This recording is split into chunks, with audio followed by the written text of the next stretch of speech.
السلام علیکم ناظرین، آپ دیکھ رہے ہیں KPN HD اور میں ہوں سمینا چودھری۔ وزیر اعظم آزاد کشمیر کی تبدیلی کے لیے چیئرمین پاکستان تحریک انصاف عمران خان کے مبینہ خفیہ خط کی بازگشت جاری ہے۔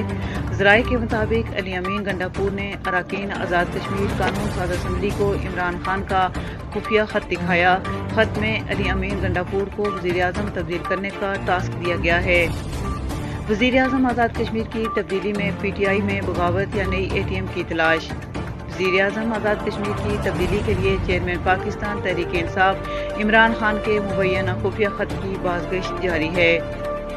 ذرائع کے مطابق علی امین گنڈاپور نے اراکین آزاد کشمیر قانون ساز اسمبلی کو عمران خان کا خفیہ خط دکھایا۔ خط میں علی امین گنڈاپور کو وزیر اعظم تبدیل کرنے کا ٹاسک دیا گیا ہے۔ وزیر اعظم آزاد کشمیر کے خلاف عدم اعتماد پر ووٹنگ کے لیے اسمبلی اجلاس جمعے کو طلب۔ وزیر اعظم آزاد کشمیر کے خلاف بھی تحریک عدم اعتماد جمع۔ ذرائع کا کہنا ہے کہ سینئر وزیر تنویر الیاس کی رہائش گاہ پر گنڈاپور نے ارکان اسمبلی سے عدم اعتماد پر دستخط کروائے۔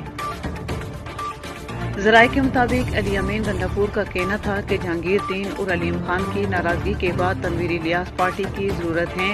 خیال رہے کہ وزیر اعظم آزاد کشمیر سردار عبدالقیوم نیازی کے خلاف آج تحریک عدم اعتماد جمع کرائی گئی تھی، جس پر 25 ارکان کے دستخط ہیں۔ عدم اعتماد پر ووٹنگ کے لیے اسمبلی اجلاس 15 اپریل کو طلب کیا گیا ہے۔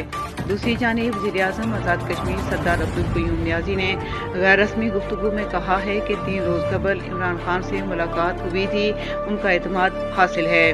مزید نیوز اپڈیٹس کے لیے دیکھتے رہیے KPN HD۔